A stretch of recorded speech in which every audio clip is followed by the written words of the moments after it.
Hello, John Vandervelden here. I thought for today we would have a little different scenery. So I took everything outside. We'll see how this turns out. But also today on my third little snippet of author event, shall we say, that I would talk to you about what I do, the process that is, when it comes to writing. Now I can't speak for other authors because each author goes about it in their own way. And I will tell you about my method. This comes to my mind because I'm very near the end of another draft, the first draft of another work, and I will keep the title and the subject of that piece that I'm working on at the present under wraps. Forgive me. But in any case, once this is finished, and I'll have several months into writing the first draft, and I always love the first draft. It's the most enjoyable part for me of the whole process. And it's a process. But once I've finished writing the first draft, I'll set it aside. 3 months, 6 months, and I'll work on something else. So that when I pick it up again to begin the revision, which is the work of this writing business is revising, the difficult work. I want to read what I have on the page, not what my mind thinks is on the page. So I have to separate myself from the work that I've been doing for months. When I pick it up, I'll begin the revision and I will go through probably 6 months of revision work, going through, reading, rereading, rearranging perhaps a bit, adding a little of this, taking away some of that, deciding if this scene is necessary or this dialogue is just fluff. And when I've gotten through that and I'm comfortable with it, and it may be almost a year before I'm comfortable with it, then I will send it off to my editor. My editor has become a dear friend of mine over the last 5 years. A teacher, a professor, actually, and a state away. And she will work on that for me, and then she will send me back an editorial letter. I think the shortest editorial letter Christina has sent me was 11 pages. Imagine that. She must type much faster than I do. And then the manuscript will come with her comments. Thousands and thousands of comments. I mean, you couldn't imagine. Well, the work is probably going to be over 300 pages, and there will be 5 or 6 comments on a page, so you can see how quickly, or more, you can see how quickly the numbers grow. And after I read her letter and think about what she said, I will again attack the manuscript. It normally takes me about 4 to 5 months to go through editorial review on my manuscript. Then it goes hustling back off to Christina again. And back comes another letter, hopefully shorter than the last one, but not always.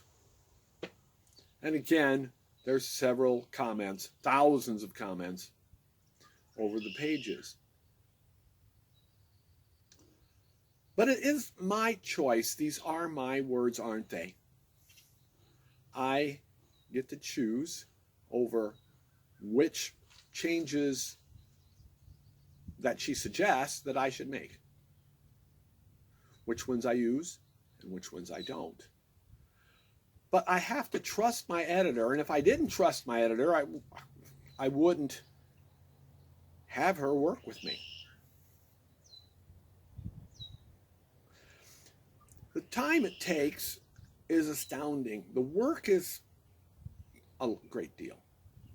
I was going to say a lot, but my senior language arts teacher would have my hide on a pole, because she said a lot was only a space of ground where you built a house. But in any case, there's a great deal of work into creating a book. And after the second review, and I've worked on it again and again, then I'll send it for proofreading. Proofreading is another necessary step. And even so, we won't catch all the errors that I have in the work, no matter how many times we go through it. And I will end up likely going through a manuscript 20, 30 times before it's sent to the publisher. So what happens with it when I finally satisfied that it may be ready for publishing, that's when I can, if I was in a traditional published author, would reach out to my agent if I had one. Acquiring an agent is not as easy as picking up the phone and going down the list in the yellow pages under literary agents. It doesn't work that way. I don't have a literary agent. I don't think I ever will have a literary agent. And I've sought them. I've sought one, shall I say. But it didn't work out. It wasn't the thing that turned out to be the way I would work. So I self-publish. The self-publishing is a little different than traditional publishing. And in some ways, it still carries a stigma of the not quite as good. And that's unfortunate, because there's a great deal of good material that is self-published. Because publishing is like everything else. It is a profession meant to generate funds. A publisher is not going to go out on a limb and publish a book like mine or someone else's unless they are certain, absolutely certain, that it's going to make them money. And so I self-publish, and I found by chance, shall we say, a publishing house. I went on Better Business Bureau's list, checked them out. You have to do your homework. No matter how you go about publishing, you have to do your homework. I checked them in websites comparing self-publishing companies.